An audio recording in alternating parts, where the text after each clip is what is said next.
Your kids could get free or low-cost health coverage from Medicaid or CHIP. Even if you've applied before, they may be eligible now. Kids up to age 19 are covered for checkups, vaccines, dentist visits, hospital care, and more. And if they already have Medicaid or CHIP, remember to renew every year. Visit insurekidsnow.gov or call 877-KIDS-NOW. Paid for by the U.S. Department of Health and Human Services.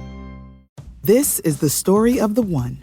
As head of maintenance at a concert hall, he knows the show must always go on. That's why he works behind the scenes, ensuring every light is working, the HVAC is humming, and his facility shines. With Grainger's supplies and solutions for every challenge he faces, plus 24/7 customer support, his venue never misses a beat.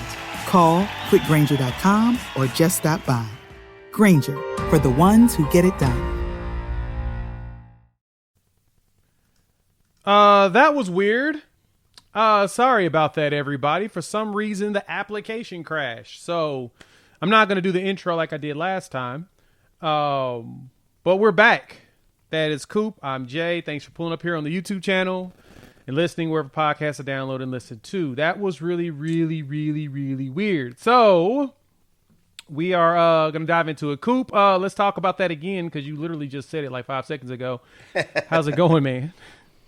Yeah, man. I mean, I said it, so hopefully if you heard it, the joke is better the second time. But always is. I took some inspiration from the Golden Hurricane, and I took some kids from Tulsa down to Stillwater this afternoon and took home a big W. So shout out to Golden Hurricane.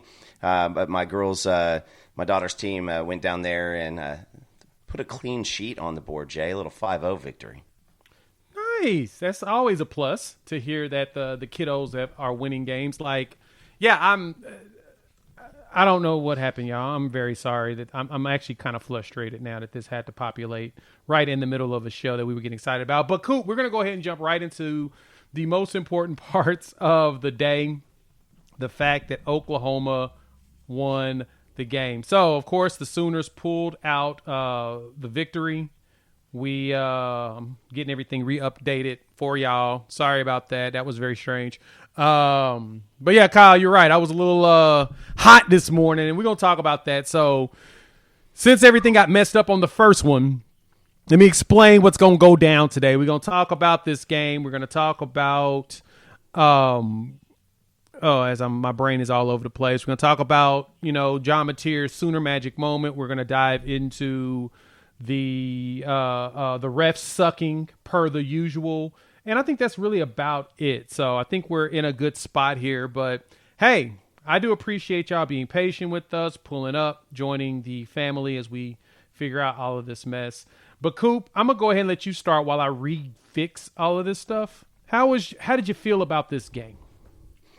Let's go ahead and start with the incompetent elephant in the room. And the officiating just from beginning to end was just an absolute nightmare. There were so many bad calls left and right. If you want my take, the wide receiver pass, I mean, that was a pass interference. If you want my take, the Satania touchdown, listen, was it deception?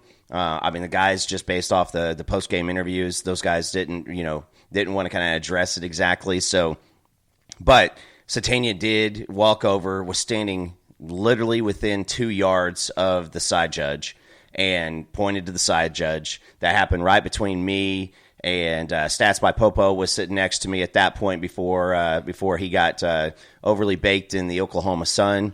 But yeah. I mean, just up and down, it was bad. I mean, there was one point where they stopped the game 2 or 3 separate times to get the clock right, get the spot right, and it just, I mean, even the broadcast folks were talking about it, and so it was bad. But we see that week in and week out. You see in the NFL, you got to play with what's out in front of you. So did any of the calls out, change the outcome of the game? You don't know. You can't know that unless they botch a game-winning play at the end of regulation or at the end of overtime. Like, you can't really say that is, quantify it is kind of the word I was looking for. So with that being said, I mean, we saw a great game. The fans were absolutely lit. To all of y'all who were there with us, it was hot, Jay. The first half was unrelenting hot. And thank God the clouds came over.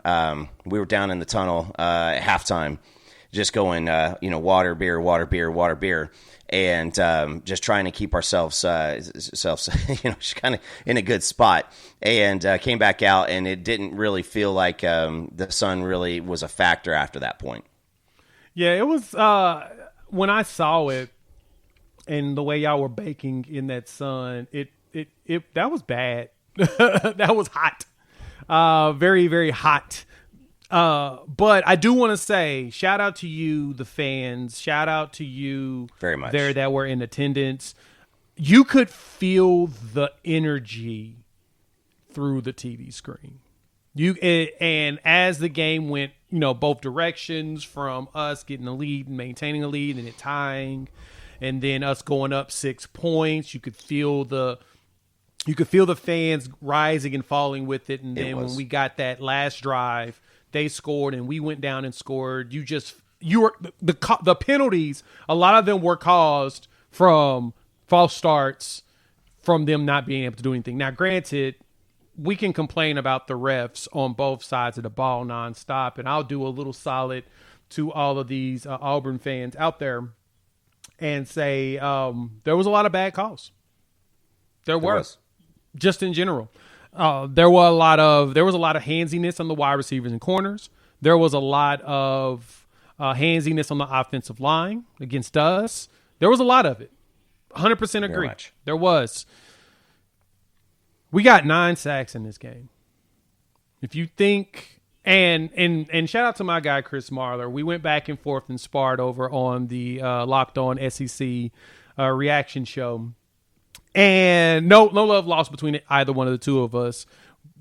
The thing was, his explanation was that the refs have been screwing over teams in the SEC for a while. He does Locked On SEC, South Carolina. And, of course, they got a good bone to pick with the refs because of what happened with that LSU game. You get 2 pick sixes and they're called back because of dumb penalties that shouldn't have been called. Totally understand that. He was pissed about, and just pointing out the refs. That was what his point was. The problem is that it was all emphasized on Oklahoma, even though he kept saying, no, Oklahoma didn't win this game because of that. But he kept going in and in on how the refs were bad, and especially poking at this game. My issue and why I lost it, not really losing it, but, go ahead and play into the theatrics of how that always goes, is if you watch the play, the SEC definitely said, well, that should have been a penalty, but the SEC officiating is usually wrong on stuff too, right? Like, if we got to figure it out. Are the officials right on stuff or are they wrong? I'm not sure which one we got to pick a side on this one. But if you watch the play, you can see there's a picture, Unnecessary Roughness posted it, of literally watching Satania standing like this right there next to the ref. Very much. He goes to the ref, he checks in, and he does this. This is what he's doing. He's literally doing this. On the field. On the field. On the field. He never walked off the field. He walked over by the ref. He checked with the ref, and he did this. If you watch the field level view, you could see him interacting with the referee. I get that you think that's deceptive. We didn't send a guy off and then back on. We literally just walked over there. But, yeah, to me, everyone's going to toss that up as the main reason why Auburn lost that game. That was a second down play. It would have been 15 yards on that. I can guesstimate that we get a first down still and still score on that drive. I don't think that changes the game much. The other thing, and I will lead off with these refs, then we're going to talk about the game and how the great things that happened in this game for us. And then we'll talk about the things that concern us. We'll also go through the polls that dropped too. If there's a thing that really got under my skin with Auburn fans on this, is everyone was complaining. Everyone's been posting that picture of Gentry Williams pass interfering on Cam Coleman.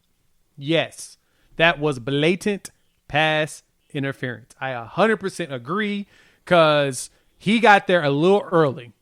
The ref couldn't see it because the ref was running for his life from that fast dude named Cam Coleman. But if that actually changed the outcome of the game, I totally give Auburn fans some. I would concede and say, no, y'all right. That really did probably hurt y'all.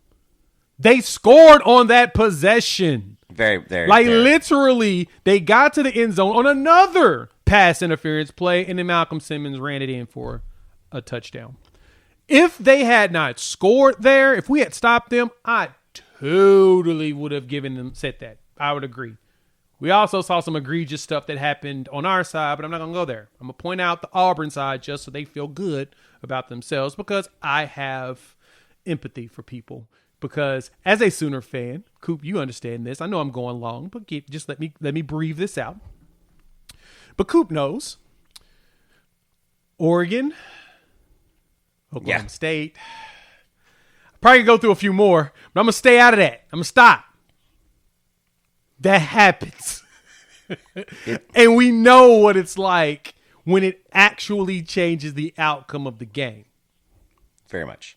If this had happened on the last play in the fourth quarter with both of these plays, totally get it. I totally get it. I'm on your side. But because none of these happened on the last possession of the game or the last drive of the game, should have leveled up. Because the score was still close. And Jay, I'll say this. If there's not another missed call for the rest of the college football season, I will start the petition to let Auburn have the victory yesterday. Yes, me too. I agree. I will too. I will lead the charge. I will go to their office. I will knock on those. I will do a sit-in at their front door, at the SEC office's doors, and say, you need to change change the columns for Oklahoma and Auburn in loss columns. If there is never another bad call like that in any game whatsoever in the SEC. Because I say Hell, that Jay, because I'll go next week. I'll go this week. If there's not a bad call or a missed call this week, I'm heading to Atlanta with a players play. I'm going to go to the SEC office and be like, change it. We got to change it. That is hilarious. But you're right. But so now that we're off of that soapbox, I want to talk about the actual game. I want to talk about the excitement we had. We're going to look at stats. We're going to do all of that. Pay some bills first. This is the story of the one. As a custodial supervisor at a high school, he knows that during cold and flu season, germs spread fast. It's why he partners with Grainger to stay fully stocked on the products and supplies he needs, from tissues to disinfectants to floor scrubbers. All so that he can help students, staff, and teachers stay healthy and focused. Call 1-800-GRAINGER, click Grainger.com, or just stop by. Grainger, for the ones who get it done. This is the story of the one. As head of maintenance at a concert hall, he knows the show must always go on. That's why he works behind the scenes, ensuring every light is working, the HVAC is humming, and his facility shines. With Grainger's supplies and solutions for every challenge he faces, plus 24/7 customer support, his venue never misses a beat. Call quickgrainger.com or just stop by. Grainger, for the ones who get it done. You think you know ball? If you do, put your knowledge to the test. Check out Sleeper, one of the best daily fantasy football apps out there in the industry. They've got some of the best promos as well as some of the best options in daily fantasy. What you do is 2 or more players, pick more or less on their statistics, touchdowns, receiving yards, anytime touchdowns, and then you can take advantage of one of their promos where they'll give you like half a yard on a passing on a quarterback that you know is going to play in the game. So check them out. Use our promo code UNFAIR and you will get 100% match on your first deposit up to $100. Terms and conditions apply. See Sleeper's terms of use for details. Cool. We got to talk. And thank y'all for pulling up. Hit the like button if you're new to the channel. Subscribe, rate, review, give us 5. We got past the ref stuff. That's done. If you want to hear that, go to the beginning of the show. We're not going to talk about refs anymore because, yeah, it's all unfortunate for everybody. But I digress. My boy, my Coop, my guy. We did something in this game that I was not sure we were going to be able to do. We held them team numbers wise 287 yards. We held them under 300 yards in this game. Last year, they had well over 4 and some change, and we had a really good defense last year. I think this defense may be close to that E word, elite. 287 yards of total offense, 220 in the pass, and this is the thing that jumped out to me most on that, Coop. We gave up 100 and 60 in the first half because of those Cam Coleman bombs. We gave up 58 yards passing in the second half. Yes. And I went back and I looked at the explosive plays again, like play after play. What do we do after a big play? I think we had a 15 and a 12, so we had 2 double-digit plays back to back. And but it was dang near.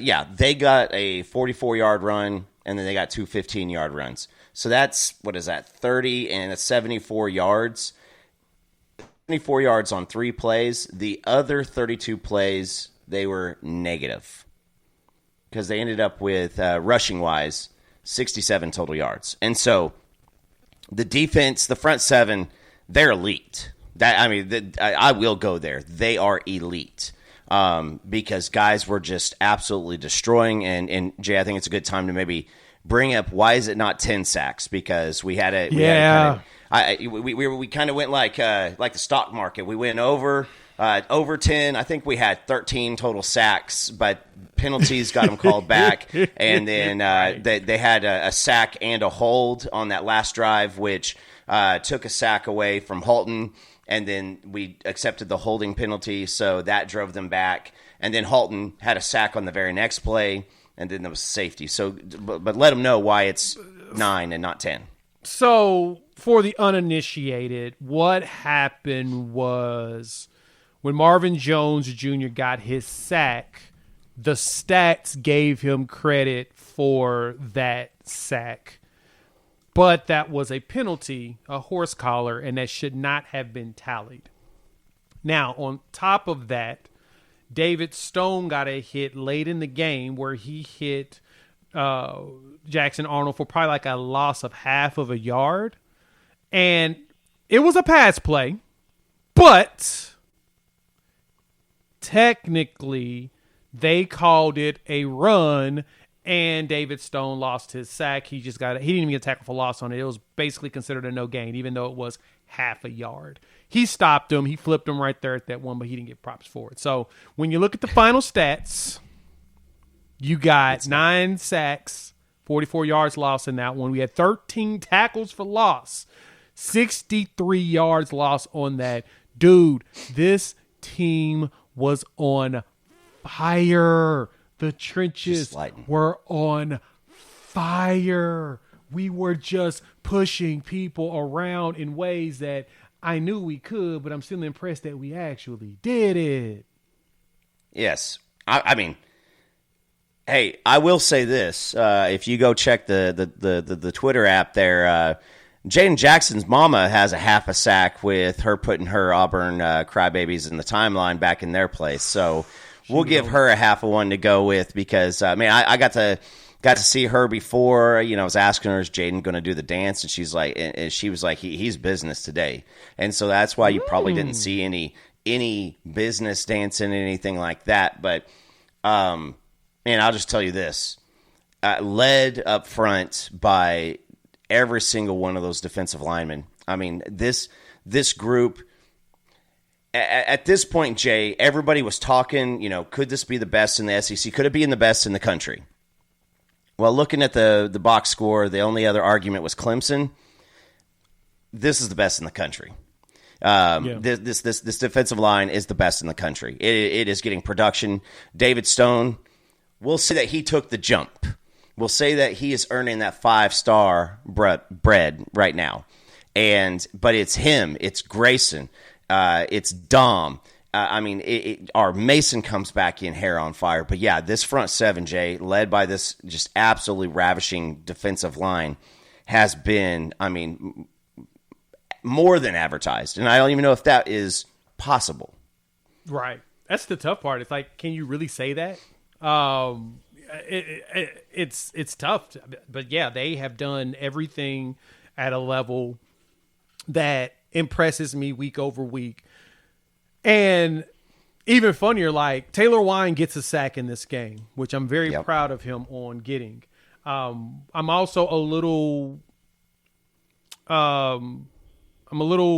what's the best way to say it? I'm not really upset. It's more of a, dude, what are you doing? Like when he let Jackson get that first down because he kind of let up on tackling him. I was like, bro, he's wearing a white jersey today, not even a blue one. What are you doing? It's not your teammate. And I know that's what it was one of those touch tackles that you usually do in practice. I get it. It's like he had like a moment of 2024 in his brain of, oh, don't hit him. Nah. He should have leveled him because he would have knocked him out of bounds short. When they got the first down, that entire possession would have changed too. But, yeah, Wine, come on, bro. But, hey, with the way that the officiating was called, he might have been like, it's really close, and he might have played. I mean, you give him 3 yards and a first down. But, I mean, yeah, he needs to lay into him or at least give him a nice, good, strong encouragement push. And, I think Okoye was really, really close on getting on one too, except for he got wrapped around the neck by the tackle. And then another play that they called dead, Okoye was right there too. So we're starting to see some Danny Okoye out there also. So again, it is, why is this defensive line the best in the country? Not only because of the production, but because you keep rolling in dudes. I mean, you've got Wyatt Gilmore already with a sack. You've got Danny Okoye starting to get out there and get his in. And then, I think we talked about it. Our Mason coming in with a half a rest, just ready to get after folks. I thought they were going to be in a more passing situation at that point in the game and thought he just might be able to go loose. You could tell that dude wanted to get in there and just go crazy. Yeah, he did. Yeah, our Mason was over there he was shaking. Like, he just wanted to do some things. And I'm just like, oh my, calm down, my brother, calm down. And then as soon as he got on the field, he began to wreck shop. And in every way, your phone just got a text message. I'm hearing you buzzy. It was everything I hoped for and more with this performance. He went out there, he pushed people around. I don't think people realize. So the player said this at the end. I'm not sure. Did you notice how the defensive line was attacking on that last play? They knew that Auburn was scared. And the defensive line, they were ready. It was more of I want your thoughts on it, but I saw it throughout the whole game. This defensive line not only knew that Auburn's offensive line was scared, and I'll go towards the 4th and 2 when Jackson got up and was trying to draw us off sides, and it was in the fourth quarter. And the whole line knew.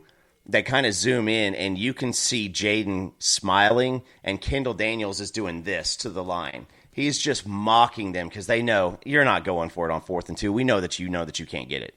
Yep, they were going at him. So, but I got to talk about that last play, though. That last play was the safety. So what happened is that the play, based upon the players, is what they said in the end of the game interviews. Our Mason told them, "I got this. Do not, don't even go for it. I got it." That sounds really ridiculous until you watch the play. Nobody on our defensive line actually went after Jackson Arnold in that play, besides our Mason Thomas.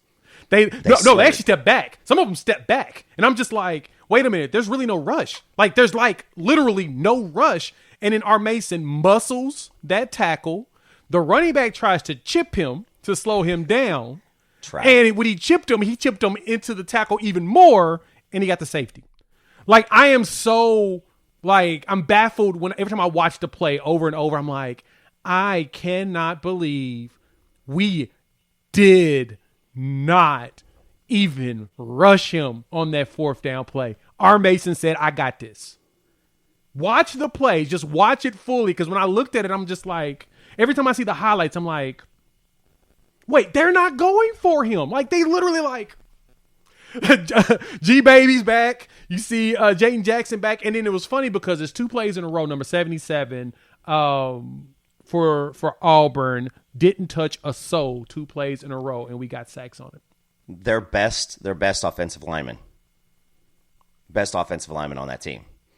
And, hey, listen, I know we're done with the refs, but I don't know if you saw, somehow Jacob Henry tackled R. Mason Thomas in the end zone after that safety. And so the refs should have called, legal participation or whatever. But, man, this was one of those games to where when it was run, you paid. When it was a scramble, you paid. And I mean, Jay, like I said, I can't be more happy with the way that day went. And those guys knew, because after the game, we went down there with the parents, and Stoney was up. And I got to talk to him for a few minutes, and so was Grace, and they were up in the stands, kind of chatting it up with the family and taking photos. And I gave Stoney, gave him some dab, and we gave a hug. And I was like, "Hey, man, great game." He goes, "We're getting started now." And so, like, that's the mentality of this group, is like, now we're getting started. And so, when you got a defensive line that's playing like this, it's just fun. It's fun every week. And you got to think that moving forward, teams are going to get a little bit less inclined to challenge that defensive line week in and week out, and go towards that type of attack where you're going at the defensive backs. Because, I mean, if you sit back there and you give them time, it's to your detriment. It is, and that's what the focus was in this game. It's kind of funny. You could tell that the whole point of the way the defense was playing in this game was, it was really a bend not break, but they really wanted to get to the quarterback. They had a feeling that Jackson Arnold was going to take too long in the pocket, and they wanted to make sure, as best as possible, cover the secondary, cover the wide receivers. We probably should have doubled Cam Coleman more. We didn't. Earlier. It's okay. The good thing is that all the great things he did only happened in the first half, besides all of those like pass interference plays. His one, because he was overthrown like 3 times. Thank goodness. But we all know that the best thing is Preventable said that we would have days like this, and now we're here. Ladies and gentlemen, you have a legitimate defense. How does that feel? How does that feel? Hey, and let's go one step further, Jay. I don't think that this team has yet played an A game yet. At all. Like, grade them out as an A. And I'm talking about the defense. Because let's go ahead and get another elephant in the room. We're -6, last in the country in turnover margin. We still haven't caused a turnover. Got to get some stick 'em on the gloves or something, because we had a couple opportunities that would have probably changed. There were a lot of opportunities that happened in this game that would have probably changed the game a lot more. I think Peyton Bowen, he had that pick, was an opportunity. You had the Kendall Daniels, that one fell out of his hands. Peyton also popped the ball up, right, kind of over the middle. Mm-hmm. But it's hard, because I say this is every single week we talk about the turnovers, not being able to get one. These teams are not throwing the ball in harm's way. Jackson Arnold threw the ball in 2 scenarios. One, out to the outside where his dude can get it. And then he also threw if guy was wide open. There was the contested catch where Cam Coleman kind of fell down and caught the ball. That was probably the most dangerous pass that he threw. But when Peyton Bowen knocked the second one down, it didn't happen again after that. Like, there was not any throwing in the middle of the field. And you could see it in OU's coverage, because we were still saying, yeah, you've gotten us a few times, but we still don't think that Jackson's going to be willing to do it. And Jackson played this game to not turn the ball over. And you mentioned something specific, and I want you to share that, because I fully agree that I think that Jackson did not want to make a mistake this game. And if that was going to be a 50-50 ball, no, I'm out. Yeah, that's what it felt like the plan was. Just don't put us in harm's way. Like, they know you. They're going to try to bait you. That Peyton Bowen potential interception, Peyton knew it was coming.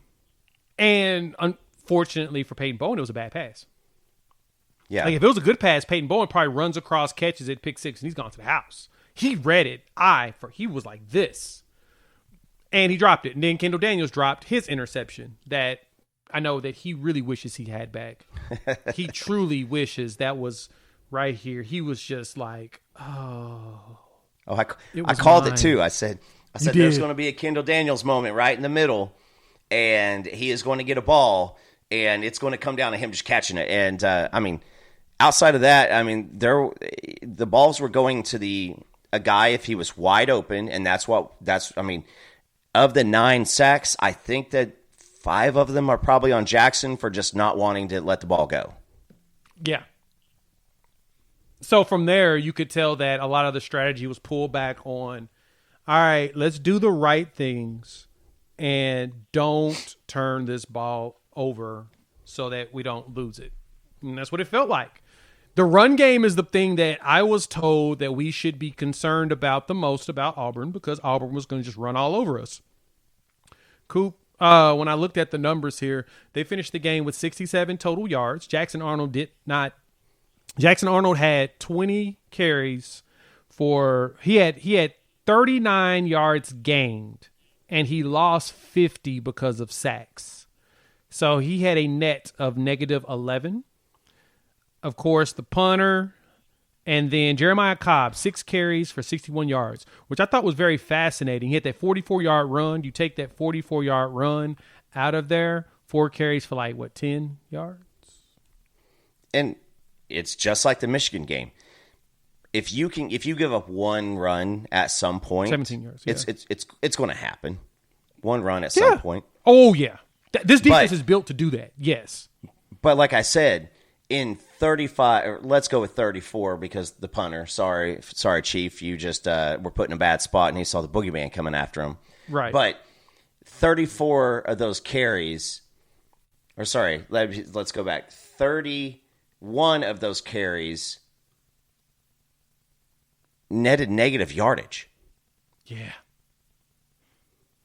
Negative. Like, negative, not 1.9 yards a carry, negative yardage. So you end up with still 1.9 overall, but you just weren't getting through, and they couldn't duplicate a big run. That was not happening. You couldn't duplicate big plays back-to-back nonetheless, but you couldn't duplicate big runs. And so you get excited, but, I mean, at what point do you make a big play, a big run or something, and then the next player's like, stats are really, really against us having success running the ball a second time here, so let's do something different. And that's what it felt like they were doing. They realized that we're not going to run the ball and get anything out of this. We probably should figure out another way of going, and that's where the pass is going. And then Jackson Arnold was smart enough to tuck in and run in moments when there was enough pressure. But their goal was to try to test, and they did the biggest test possible. And I if you've seen me talk about this, I talked about it on my morning after. I talked about this on the SEC show. I gave a specific shout out to Hugh Freeze on this because this was a very genius strategy. Go after the true freshman. And so they did it. Now, granted, not Cam Coleman, but Cortland Guillory probably said, hey, I want to defend him. Let me have the task. He got cooked a few times. And he battled. Got some PIs. Yeah, that's going to happen to all good corners. All good corners they never can bat 1,000. They're always going to deal with some sort of, they're going to lose out on some stuff. Most of the officiating is set for the offense to be more beneficial. We like yards. We like touchdowns and big plays. But I got to commend Cortland for the fight that he put out there. Cam 100%. Coleman's really good. Cam Coleman only had 3 catches for 88 yards. Cam Coleman is really good. And he's going to do things that's going to move the ball up and down the field for their team. He is. That's how talented of a player he is. So the smartest thing that Auburn could do is to continuously find ways to just throw that man the ball. If there's a moment that it looks like it's one-on-one, just throw it in the air. He's going to run underneath and get it. That's what you should do. But that man can ball. Corlin Guillory said, I'm going to learn from this. And he has a very short memory when it comes to bad things. And he figures out what good stuff he needs to. And that's what you want out of your corner. So all of you should be not only excited, but impressed and happy to have him and give him a shout out, even though he had moments of getting cooked. This is a true freshman, baby. He's going to learn from that every single year and get better. So I was happy and satisfied with how he really busted his butt on all play. He didn't stop in any of them. I mean, shoot, Devon Jordan got cooked on a slant go play like not too long afterwards, and that one, you're like, lucky it's overthrown. It was work. So yeah, that's another one. Those guys, those were the passes. You were going to toss it to a spot that there was nobody else. They had one-on-one coverage, and Brent Venables still looks at Jade Valai and he says, I still trust my guys. Especially when you know that the defensive line, the front seven, the pressure that you're going to put, because you didn't even see a lot of like the exotic blitzes. They brought that up on the broadcast. They were still trusting. Now, in the second half, they rolled Peyton Bowen or Boganowski over the top, if they saw them. Yeah, and so they were rolling those guys out there. But, again, like, you look at games like the national championship game, or sorry, not the national championship game, the playoff game against LSU, and you could tell that the guys were done. You could tell that our defensive backs knew that they were not doing anything. And so, and that's 100% Blake, is Coleman's going to be a day one guy. He's going to be out there. And Guillory, Jay, by my count, this is his fourth game in college. Fourth. And he's playing as if he's been playing college football for a while. Like I said, mistakes are going to happen, and I don't knock him for it. We're going to point out any bad. We're going to talk about and bash our team on the other side of this break in a minute. So just prepare yourself. We're going to. Shout out to special teams, too. The kickers was doing it. Tate Sendell did his thing, had that leg working beautifully. The punt team, oh, my goodness. Miller was averaging 54. Nation leader. Nation leader in average punt. 54.4 in this game, long of 66. He had one inside the 20. Three of his 5 punts were 50-plus yards. Dude was booting it. That's what I'm talking about. And then Tate gave you exactly what you hoped for on your field goals. You got 3 of them. 3 for 3. Y'all comfortable with the kick game yet? I'm just kind of curious. I would say this also with Tate. We got up to the line, 4th and 2, at the end of the third quarter, and we come back in from a timeout. And by the way, if you're ever at one of these games, I used to watch games with a bunch of buddies back from home, and we had a dude who's now like a strength and conditioning dude. Like he's ripped, so we can't make fun of him anymore. But like it'd be nerve-wracking, and he'd go to a commercial break, and he'd mute the TV, and we'd all just sit there, and then we're like, we'd hit him with pillows and stuff, be like, dude, you turn the volume back up. Like the Michigan game when we were there, the timeouts they sucked when you're on the big broadcast, right? But you come back out, and we line up for the field goal, and I'm not going to lie, a lot of the folks around us were like, good call. And we all kind of were like looking at each other because we knew that we all wanted to go for it. But at the same time, when you got this type of a defense, you're willing to just go out there and get the points. Mm-hmm. And so we kicked the Tate's third field goal, and that, obviously ends up, having a big portion of what the game turned out as. But these are going to be tight games. There's going to be a lot of tight games this year. And with the punter and the kicker both just not only just doing a great job, but doing an excellent job, it makes you even more happy that like the special teams continues to not see what we saw against Michigan. You get to see them as an asset also. All right, before we jump over here on this break real quick, Coop, I got to ask you this. Were you upset that we kicked that field goal and didn't go for it on 4th from the last one? No, I wasn't. Okay. What y'all think in the chat? Do y'all think we should have went for it? Do y'all think it was okay? I'm curious to see what y'all think on it. Talk about that here. We're going to take a quick break, and we're going to talk about this run. Dog. We got to figure out this run game. Before we do that, we have to shout out our partner, Sleeper. Sleeper is a presenting sponsor here of the Sooner or Later Sports Show. And if you're not playing daily fantasy football with them, you are 100% missing out. Check this out here.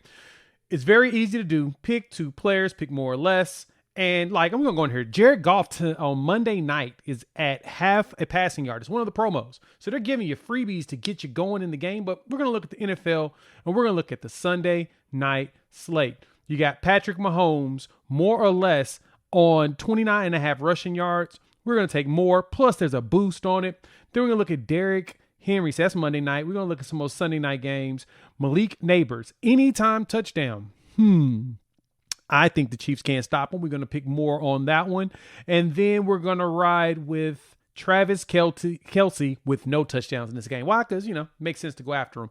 You could do the same thing too. Check out, download the Sleeper app, use our code UNFAIR, and you'll get a 100% match up to $100 on your first deposit. Terms and conditions apply. See Sleeper's terms of use for details.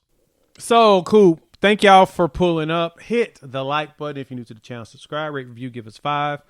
A lot of flowers gets to go to, the coaching staff. A lot of love gets to go to, we've all around done and gotten ourselves from borderline to a spot that we want to be. But there's one place we ain't at yet. The flipping run game and run blocking. My goodness. Something with the scheme is not allowing this to happen. We were running like crazy in that Alabama game. We were running like crazy, in portions of last season when we had a healthy line. Right now, we ain't. And it's kind of weird. There's a lot of, I need to go grind some more tape, try to figure this out, go look at some people that are much smarter than me grinding tape too. But there's something, man. It's just not there. And it appears that most of our run game is going to have to come from John Mateer, because this is the funny part, Coop. I go look at the grades and what some other people think about our pass blocking. It's exceptional. We're really good at pass block. Pass protection is fantastic. We're Mateer's got time. Mateer is picking the spots that he wants to throw to. He's doing all of that. It's just the run game. And it's the only time we can generate real run is when Mateer looks like he's going to pass, and then he cuts into the hole and goes. Torrey Blaylock was finding a few holes here and there, but for the most part, it just wasn't there, man. What do you think's going on? Les brings up a good point. There's several times that we got a little antsy and try to bounce. I really, really feel the inconsistency on the offensive line because of a lot of the health. That plays a part in it.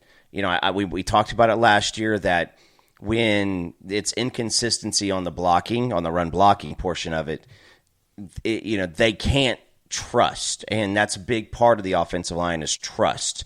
Big part of the offensive line and with running backs. There was a couple times, I think the one Javonte Barnes run, needless to say, Javonte didn't see the right selection.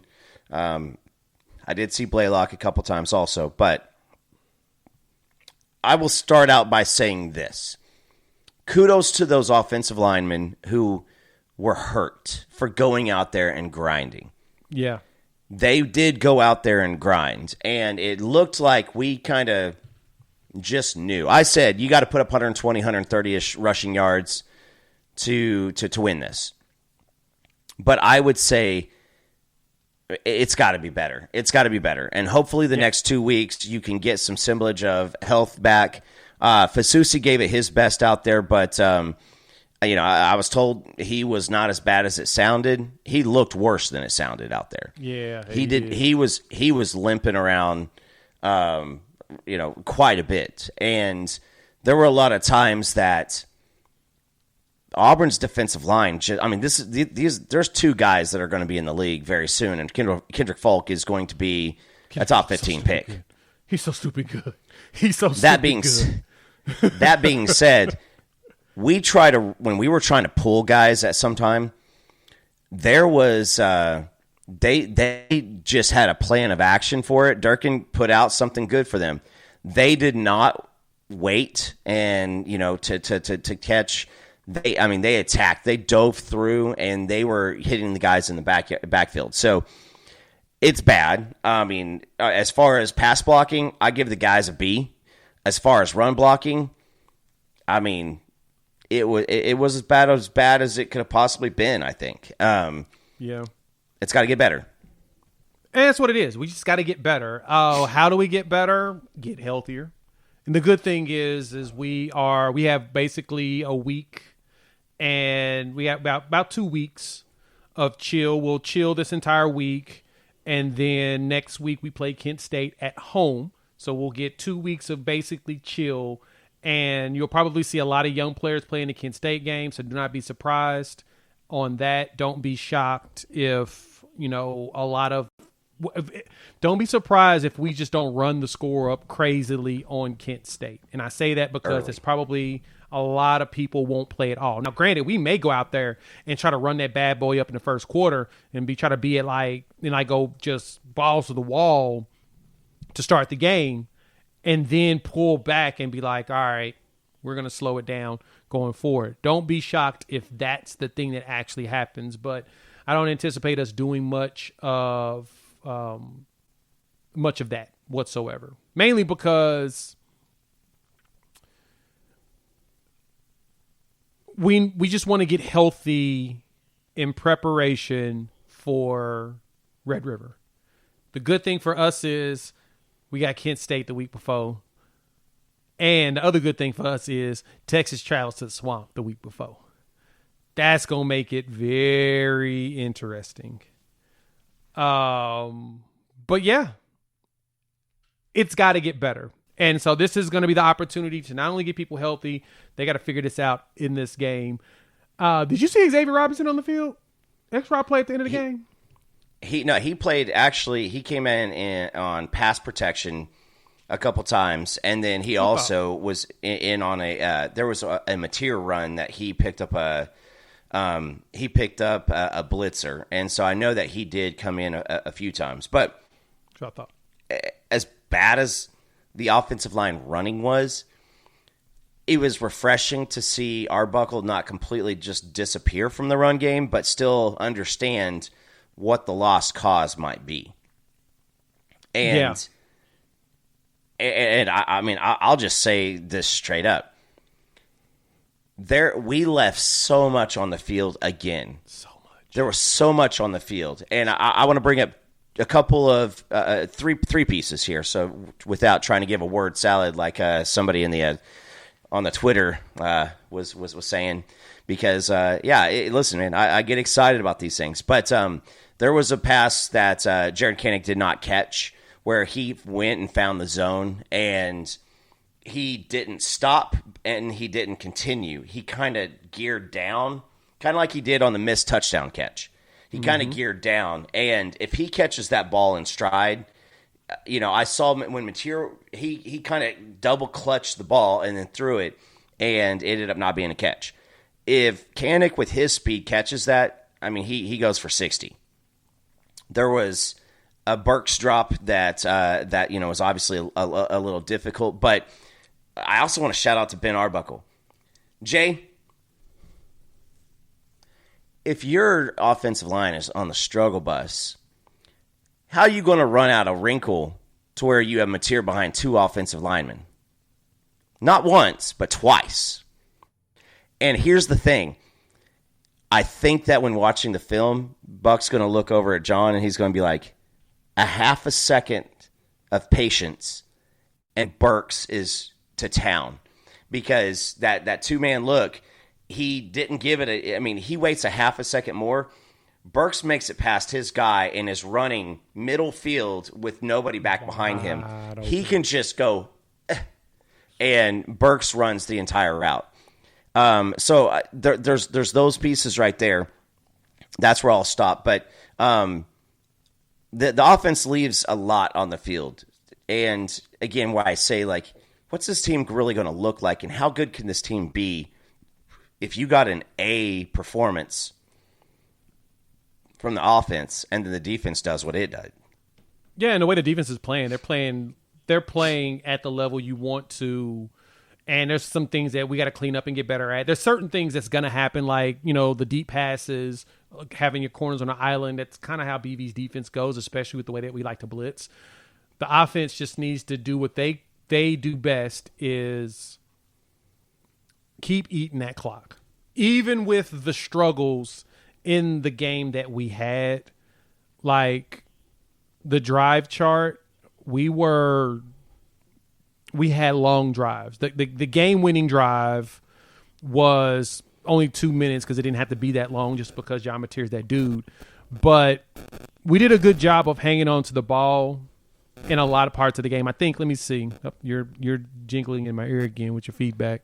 Let me see, was it time of possession? I think I had this up here a second ago. It was, 35-24. So they had the ball more than us.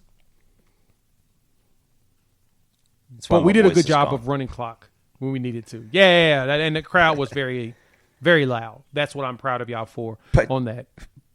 But Jay, look there, the voice crack. Shout out George Toya. I'm going to give this one to Chad Smith because I saw his tweet and he pointed this out. Do you know that Mateer finished 16 for 17? His last 17 passes, he completed 16 of them. Yep. It's with all the criticisms we could throw at the offense. You look at 24, hell, you look at 23, and when we needed something, he got it.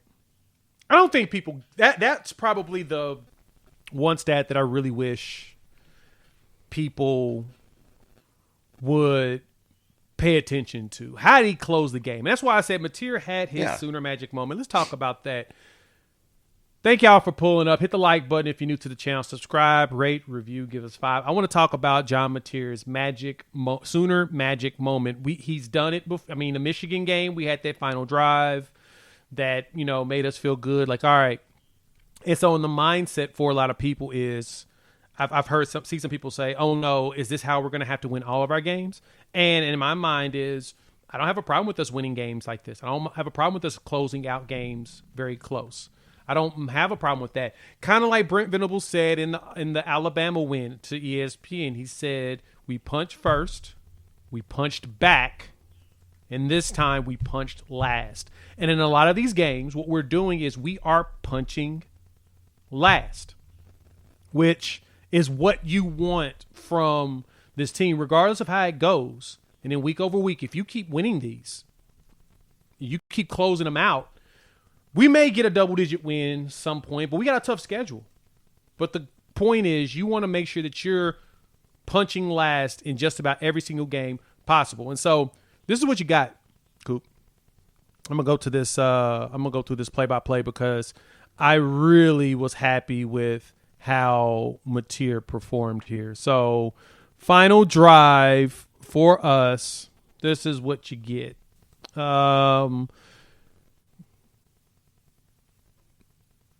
See, that's their start. Here's ours right here. We started 7 minutes in the game. John Mateer, no huddle, shotgun, throws it to Burks, 9-yard gain. All right, there we go. We started to see something, get some rhythm.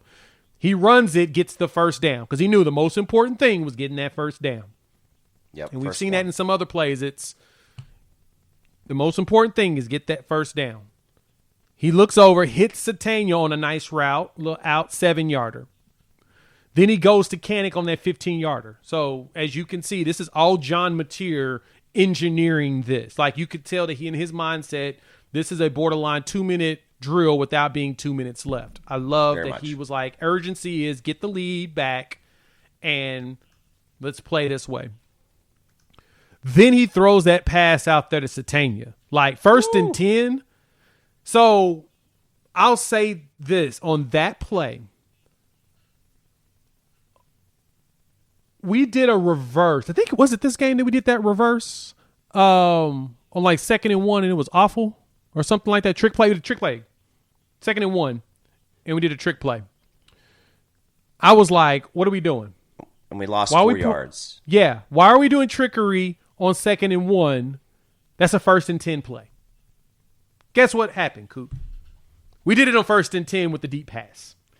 You take the shots early when you can. Or 2nd and 1, you go deep. You just try to go deep because if you don't get the catch or the penalty, you can run it and get that first down on 3rd and 1 is the goal. Yes, it was the ghost of Jeff Lebby on that play, 100%. We tried a trick play, and it didn't work. That was the thing that got me. Why did we do that on 2nd and 1? But I digress. Instead, so we get here, 1st and 10, they go deep, hit Satania on a dime. Like I miss Dilfer's dimes. Now that he's coaching now, we don't get that anymore. That was a dime. Landed right in his lap perfectly. He stepped out of bounds, and then as he was going down, already had caught, established it, the dude pulled the ball out of his hands to make it look like it was a drop. It was never juggled. It was perfect. Another struggle by the refs. Another struggle. Next play, we get John Mateer scoring a touchdown. 9-yard run. Greatly designed. And I actually watched the film guy, and he walked through this. I know it wasn't him. It was, I forgot who ran through this. But anyway, I was watching somebody that walked through the play, and what they pointed out was how this was all the brains of John Mateer here. He got the play. He looks to the left, and he sees a large amount of dudes on the left side. And on the right, you only see 2. And then you got the receiver, and then you got a guy deep. So in the box, there's like 3 or 4, there's like 4 or 5 dudes on the left. Nobody's on his right, 2 on his right. So he gets it. He looks like he's going to go there, knows that there's going to be holes here, and he bucks it to that right, does the little, juke move, and boom, he scores a touchdown. Point all of that out to say, John Mateer gave you his Sooner Magic moment because that was the moment that made me realize, oh, yeah, this dude's for real going to keep doing this in a lot of games. That was a huge, huge moment. And that's what I'm hoping that we see out of him for the rest of the season. And Jay, the buckets catch by Satania, that's now the 4th time by my calculations and countings that he has had that play.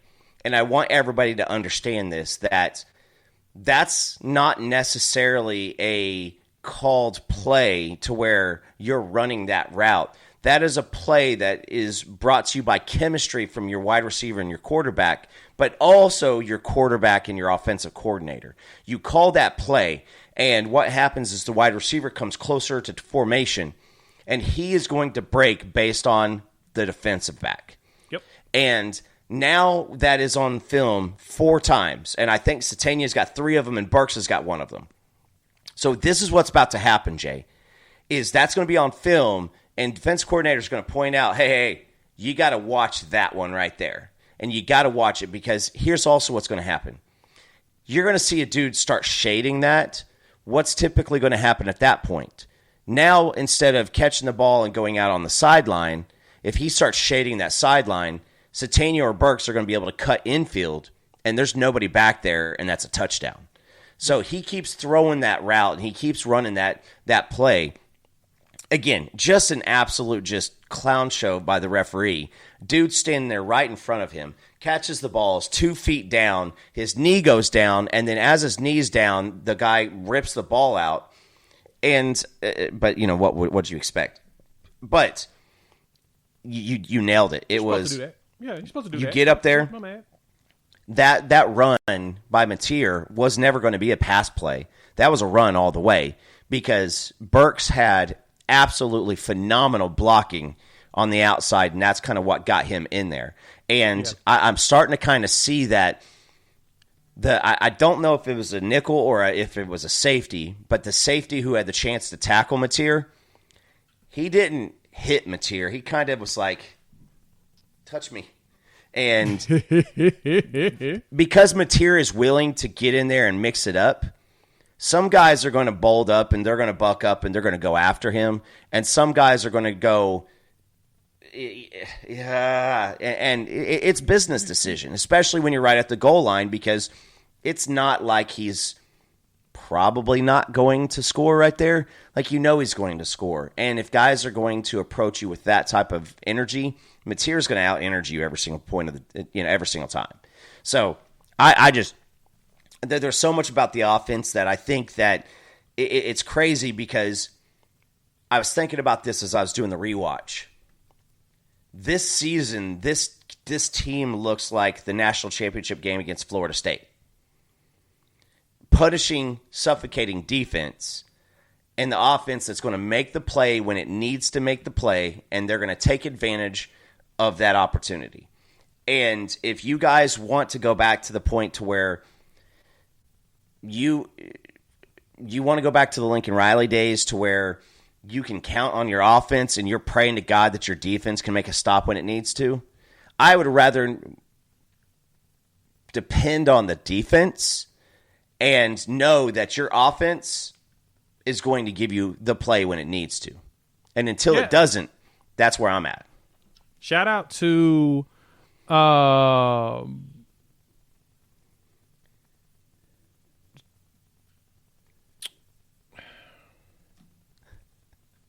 had a moment. That's no, right. Shout out to, who was that? Sooner Scoop. They put out a video on Brent Venables saying that we're going to have the type of defense he said that we're going to have. And then you show all the players doing their actual jobs. I am very, very much proud at the fact that the dude came through and provided us exactly what he said he would. A ferocious defense that y'all will be proud of. We've got it. It's here. Like, we are here at that moment. We are here. They're right in front of you. There's literally nothing that, like, what more could you ask for? I mean, of course, you could probably ask for more lockdowns, so you probably could ask for more turnovers. But overall, Coop, and this is kind of where I kind of came into pause. I was trying to figure out the best way to say this. Brent Venables has so far hit his expectations. Now, hear me when I say this. Now, the seasons of losing, the couple of losing seasons, that's not something that we would have expected. But my point is that defense is ferocious. If Brent, and I've said this before, and y'all gonna hear me repeat this a lot. If the defense was bad, Coop, I would totally be here with fans on. I don't know. But the fact that the defense year over year has become more and more vicious, because that's the one thing that does take time. It takes time to build a defense mentality. A mentality of the defense. Because here, for example, Clemson has NFL caliber players, not only on their defensive line, guys that are rated to go in the first round on the D line, linebackers, deep. They got all of it. Yep. They can't put it together. Like at all. And Jay, it's not like they're on a tough stretch of games and they're just losing a tough stretch of games. I mean, Syracuse waxed them. And I want to say that I was sitting with Stats by Popo, and they went into the rain delay and they were down by 20. And he said, well, maybe they'll go in there and get their crap together. It didn't get together. But with this team here, you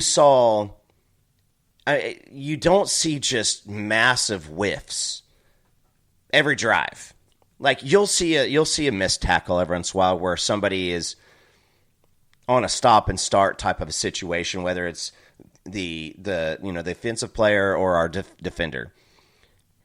But we are hitting guys, and this is where I'm kind of going with this. Is if you go back into NFL and the most recent, defenses that stick out to me are the Baltimore Ravens, the Seattle Seahawks, the 49ers.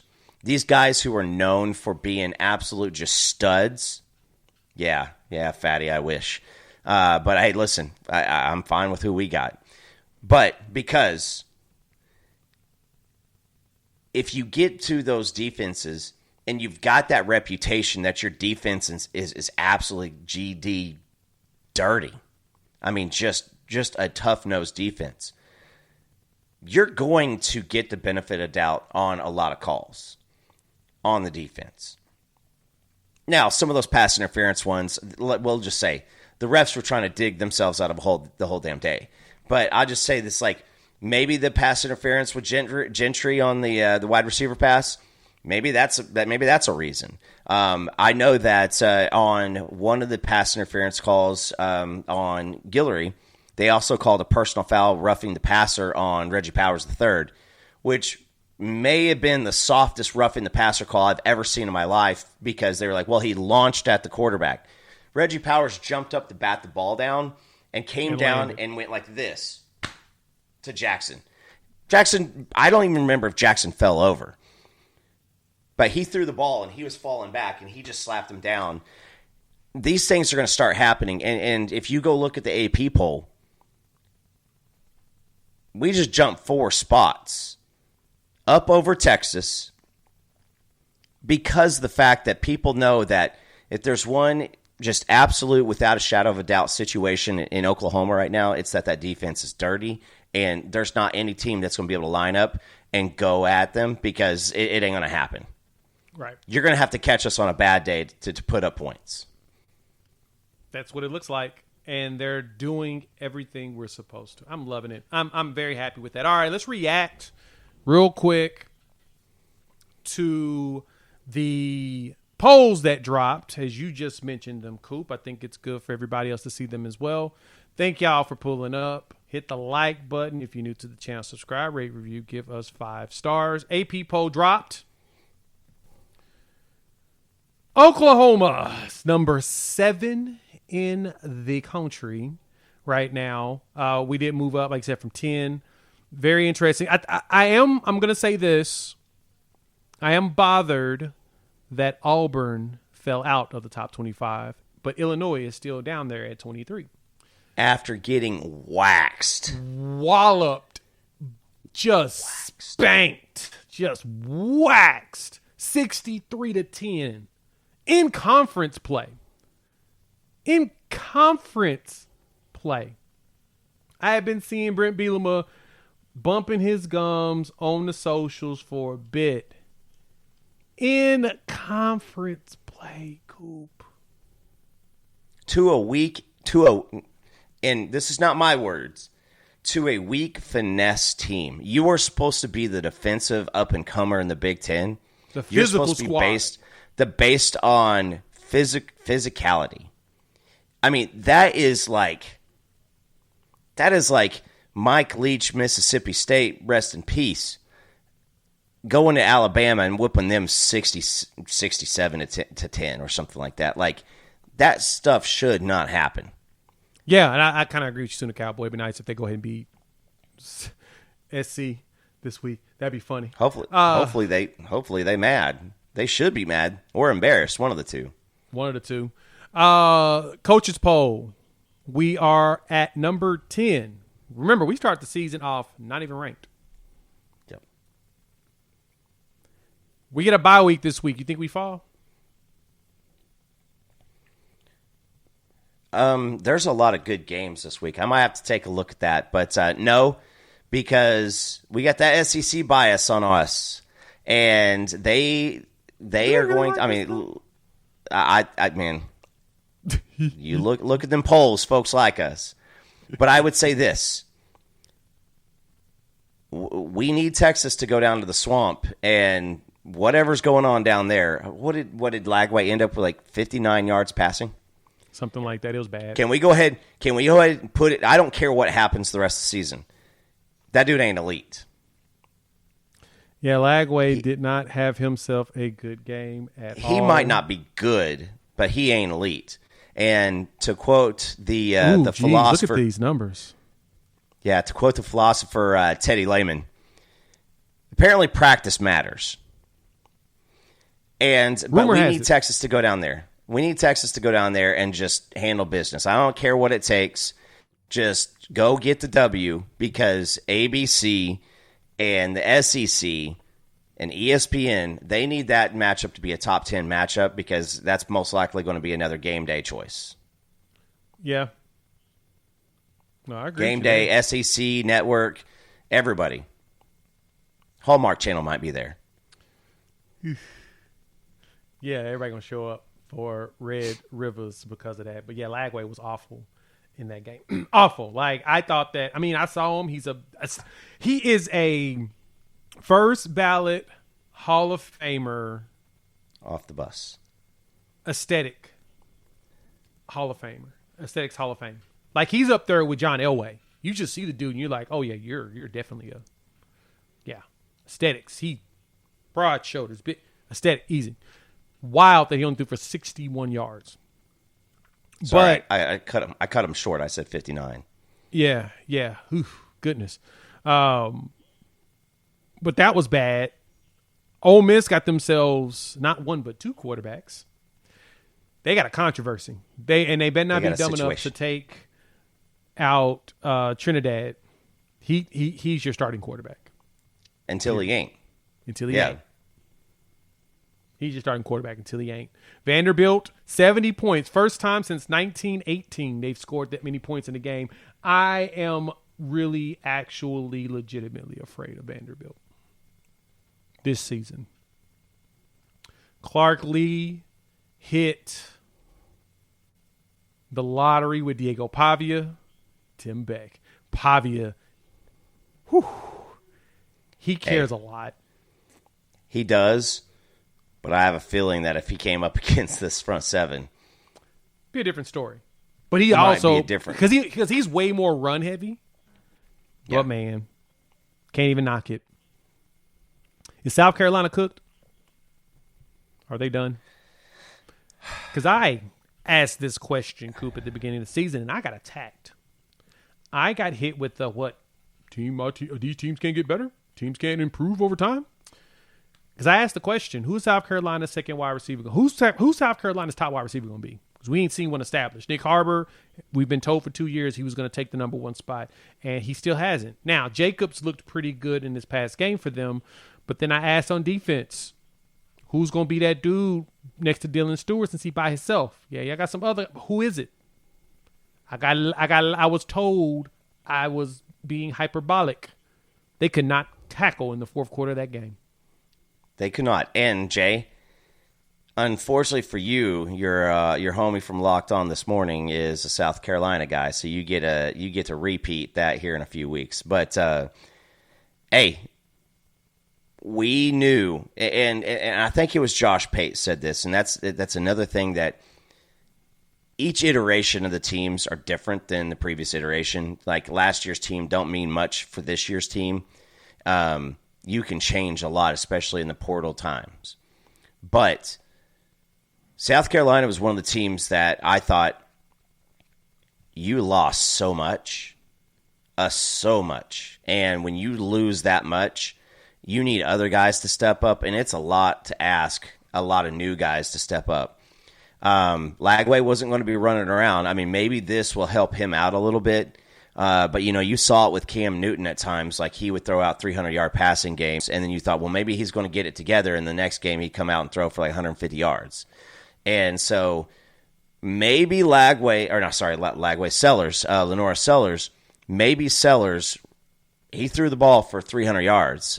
Maybe this shows him that staying in the pocket, looking downfield is going to be it, but you got to change the dude's nature. Yes. And now with his nature being kind of, what am I? And you don't have really terrific receivers that are consistent, and your defense is on the struggle bus when it comes to tackling. And Missouri knew what they were going to do. Pribula threw for like 171 yards, which is great because that, Mateer put some distance between him and him for the second most passing yards in the league. But Missouri said, we're going to run the ball. And that Hardy dude, he runs the ball. And that's what they leaned on, and that's what they did.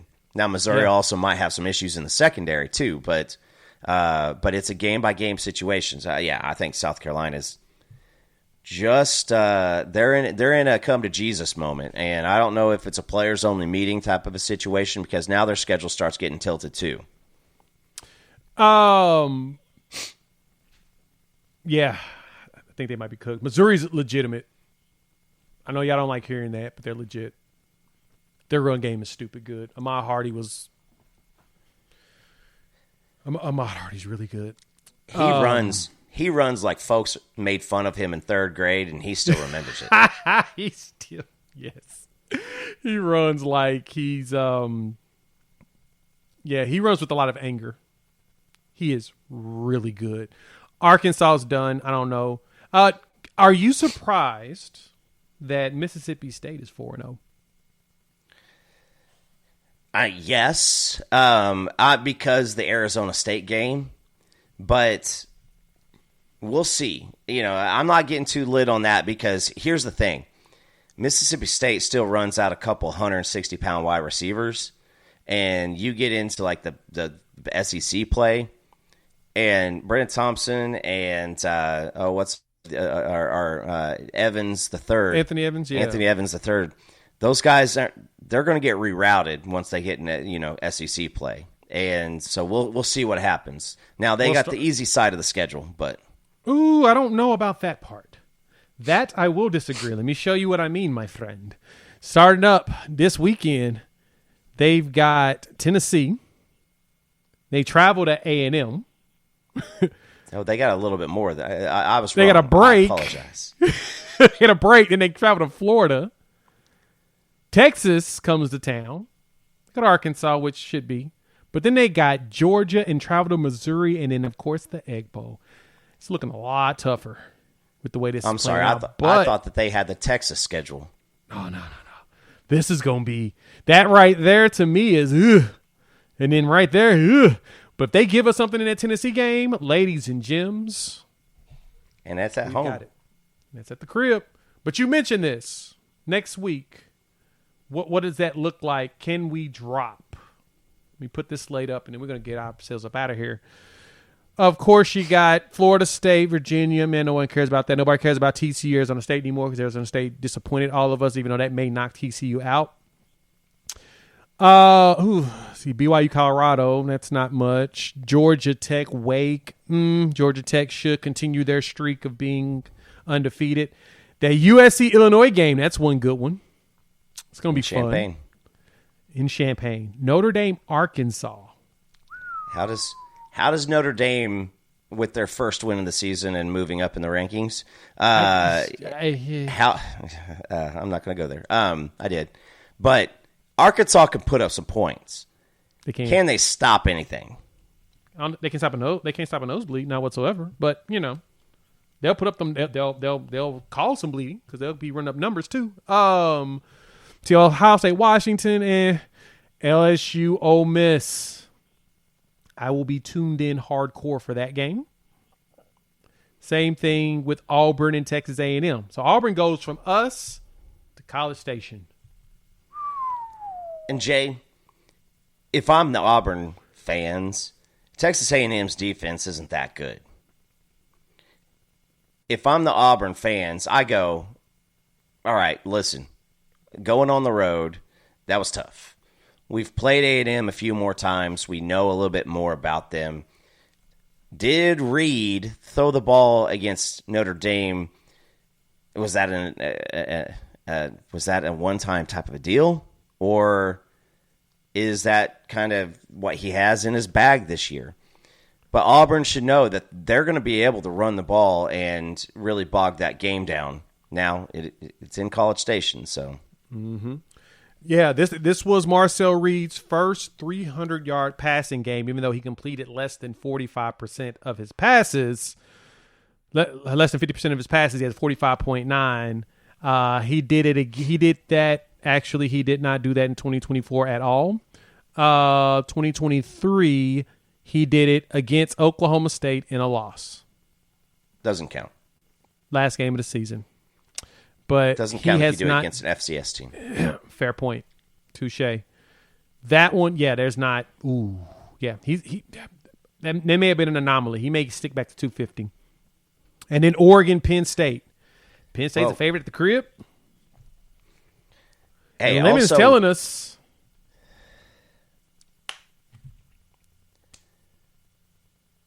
Maybe. But hey, go back up too. Is that 2:30 game on is a Peacock? Does Indiana coming off that game get to go against Iowa's defense? And Iowa's defense, I mean, that's like a bunch of Danny Stutzmans running around on that team. Like those guys hit, and those guys hit hard. And they had a good one against Rutgers this past week, and I watched that game like a sicko. But yeah, you are a sicko for watching that game. I was a sicko too. I was watching it too. Hey, I watched Tulsa, Oklahoma State, so that's like that's the worst. But yeah, I mean, let's see what Indiana's offense can do up against that, because Indiana, I mean, Fernando Mendoza, he might be the biggest, I guess, competition for Mateer for the Heisman currently. He's the biggest competition for Mateer for the best transfer portal acquisition, easily. That too. Mendoza cooking. But the good thing for Mateer is he still leads. He leads the SEC in passing yards right now. Nationally, John Mateer is number 9 in the country in passing yards per game, and which is a good gap between him and Mendoza right now. Fernando Mendoza is at 42nd in the country at 243 yards per game. Mateer is at 303.8 per game at 1,200 passing yards already. How many passing yards do we have last season, Coop? 111. I mean, I would say that it's probably all year. I'm going to go with like 2,300. 2,300 is your number for 2024. Last year, we finished with 2,286. Good job, Coop. So we are like, we just got 1,000. This dude's got over 1,000 yards in the first 4 games of the season. We're gonna probably pass this number before November. That's wild. So impressive. And I was also looking at just stats. You guys, that's right, brought to you by Burger. Jaron Canick still leading the nation in yardage for a tight end. Still there. And then John Mateer is at the bottom of the league. I mean, I guess the top for the least amount of sacks by a starting quarterback. So, as bad as that, I mean, he's been sacked 4 times. I'm going to be honest, a very surprising number to hear. He got sacked 44 times last year or 34 times, one of the two. But he got sacked a lot last year. Yeah, we are tied for 31st in the country. We are giving up 42nd in the country. We're giving up 1.25 sacks per game. We have 5 total on the season. Mateer has only been sacked 4 times. It feels good to be on this side of it now, Coop. I mean, it feels really good.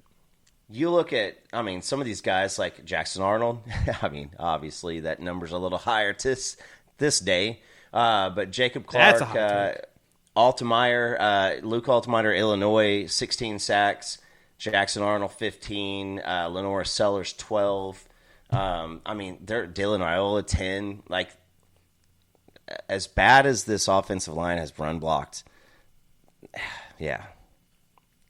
So, sounds like that Pate has used the E word on us today, which he is going right now. It's about 20 minutes in. I'm going to go check him out in a bit. So we're going to wrap it up. Thank y'all for pulling up. We didn't really take any questions like we normally do, but we will take questions. We won't do it this week probably. I'll be on a plane on Wednesday. Will there be we'll get y'all something. Huh? Will there be any snakes? No, I pray there are not any snakes on this plane. The good thing is it's bye-week, so we don't have much going on. So we get to chill, get some sleep, relax, enjoy the week. Me and Coop will drop something soon. So thank y'all for pulling up. Hit the like button. If you are new to the channel, subscribe, rate, review, give us 5 stars. We will chop it up each and every single one of you in the next few days. Videos will drop. We'll talk soon. Peace.